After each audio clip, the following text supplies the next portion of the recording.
लेकिन इतिहास तो आपकी भूल को माफ करने के लिए नहीं बैठा, आपकी भूल को भूल कह के इतिहास दोहराते रहेगा। और यहाँ जब जब आएगा, जब भी भगत सिंह को प्यार करने वाले इस देश में रहेंगे, तब तक गांधी को यहाँ पर केवल इस गलती के लिए गाली सुनना ही पड़ेगा। समझाओ जल्दी जल्दी। तो गांधी जी को समझाने के लिए 5 मार्च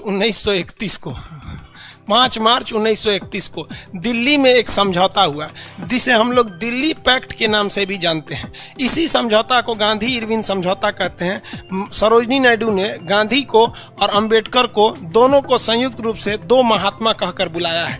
दोनों क्वेश्चन याद रखिएगा, इसे दिल्ली पैक्ट भी कहते हैं और 2 महात्मा कहकर क्या किया है, बुलाया है। इसी बीच में महात्मा गांधी से इरविन ने कहा कि देख भैया, हम तोरा से हाथ जोड़ते हैं गांधी, ये आंदोलन खत्म कर और सीधे सीधे तू लंदन चल जाओ। राजा का बात मानना चाहे मत मानना, एक बार प्लीज यहाँ से चले जाओ। अगर चले जाओगे तो हमारी नौकरी बच जाएगी। यही महात्मा गांधी के जीवन की सबसे बड़ी भूल है।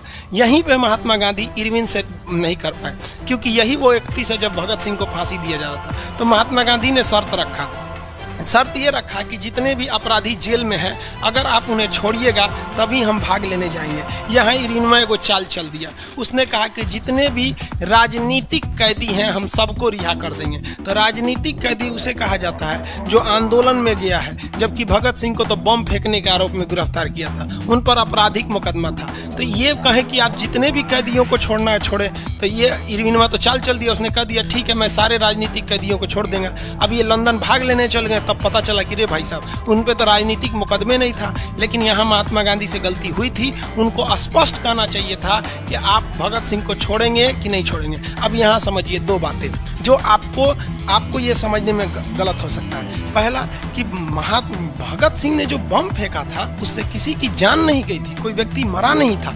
इसलिए महात्मा गांधी खुद वकील होकर ये कॉन्फिडेंस थे कि इनके ऊपर आपराधिक मुकदमा नहीं चलेगा। वो एक राजनीतिक रूप से विरोध कर रहे थे, लेकिन चूंकि हम लोग गुलाम थे तो भाड़ में गया गुलामी में नियम कानून, जो सरकार चाहेगी वही चाहेगी। तो महात्मा गांधी तो अपने हिसाब से सही कहे थे कि भैया जितने राजनीतिक अपराधी हैं, अगर आपके मन में एक सवाल आएगा कि महात्मा गांधी को तो कहना चाहिए जितने भी कैदी हैं सबको रिहा कीजिए, तो भाई उस समय भी रेप होते थे, तो उस समय भी मर्डर होते थे और सच में अपराधी थे, तो सबके सब छूट जाएंगे। तो महात्मा गांधी का भी तो प्रस्ताव एक तरह से सही था कि जितने राजनीतिक कैदी हैं जो देश की स्वतंत्रता की मांग करें उन्हें छोड़िए। लेकिन ये हरामी के बच्चे अंग्रेजों ने कानून में फेरबदल, मतलब उनका अपना कानून था। उन्होंने कहा कि नहीं, भगत सिंह राजनीतिक कैदी नहीं है, इनको भेज दिए सब कहाँ पर, लंदन में ही चल गए भाग लेने के लिए। लंदन में वहाँ जाके दूसरे बवाल हो गया। पहला ये तो हो गया महात्मा गांधी की है। लेकिन महात्मा गांधी ने एक और पहली गलती ये हो गई कि महात्मा गांधी समझ नहीं पाए कि अंग्रेज ऐसा मतलब गलती करेगा सर। दूसरा कि महात्मा गांधी लाख चिल्ला लेते सब न,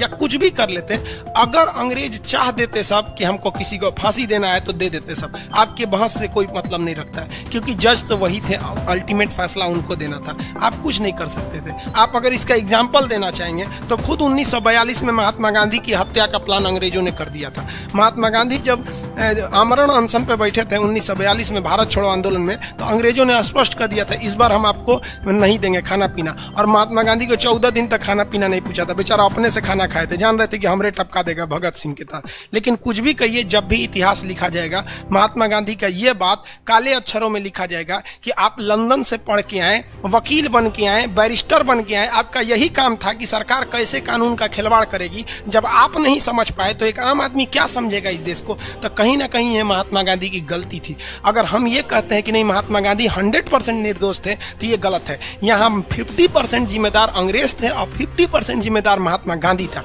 लेकिन महात्मा गांधी को भी ये नहीं पता था कि जो भगत सिंह जो बम फेंके हैं वो खाली कुर्सियों पे फेंके थे और खुद अपनी गिरफ्तारी दिए थे कि हमें गिरफ्तार कर लीजिए, इंकलाब जिंदाबाद बोलकर। तो महात्मा गांधी खुद एक वकील थे। जैसे मान के चलिए हम और आप वकील नहीं, लेकिन कम से कम इतना तो जानते हैं कि हम कहीं बम फेंक देंगे और अगर किसी की मौत नहीं होगी तो फांसी की सजा नहीं होने वाली है। जैसे हम एक और आप एक अमूमन यही जानते हैं, फांसी तभी होता है जब हम किसी की जान ले लें। हम किसी को गोली मारे, अगर बच भी गया तब भी फांसी नहीं होगा हमको, क्योंकि फांसी के लिए एक बहुत बड़ा क्राइम होना चाहिए। तो गांधी जी को ये समझने में भूल हो गई कि भैया ये, लेकिन भूल हो गई किस काम के, आप वकील थे यहाँ पर। लेकिन इतिहास तो आपकी भूल को माफ करने के लिए नहीं बैठा, आपकी भूल को भूल कह के इतिहास दोहराते रहेगा। और यहाँ जब जब आएगा, जब भी भगत सिंह को प्यार करने वाले इस देश में रहेंगे, तब तक गांधी को यहाँ पर केवल इस गलती के लिए गाली सुनना ही पड़ेगा। हम महात्मा गांधी के केवल ये देखिए, हम हो या दुनिया का कोई हो, महात्मा गांधी का यही एक गलती था जीवन का, बाकी कोई गलती नहीं था महात्मा गांधी का, ये बड़ी गलती। बाकी जीवन में इंसान है तो गलती करेगा ही करेगा। तो आप समझ में आ रहा है, तो यहाँ पर गांधी इरविन समझौता क्या था।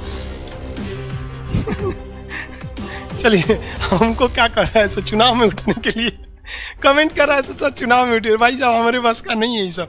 चुनाव में कौन उठ सकता है? जिसे झूठ बोलना आता है, जो अंधा भक्त हो कि हाँ यही सही है या यही खराब है। तो भैया हम किसी के 100%, आप कल देखते होंगे हम गांधी जी का बहुत समर्थन कर रहे थे, आज हम गांधी जी को क्या बोले कि आप ही की गलती है। तो हम भाई 100% ना हम किसी के समर्थक हैं ना विरोधी हैं। आप सच कहिएगा तो आप अगर हमारे हत्यारे भी हैं तो हम कहेंगे कि नहीं व्यक्ति सही था, और झूठ बोलेंगे तो आप हमारे खुद के पिताजी का न रहेंगे। हमारे पिताजी अगर झूठ बोलेंगे तो हम बोल देंगे कि झूठ बोल रहा है आदमी। तो हमसे ये सब नहीं हो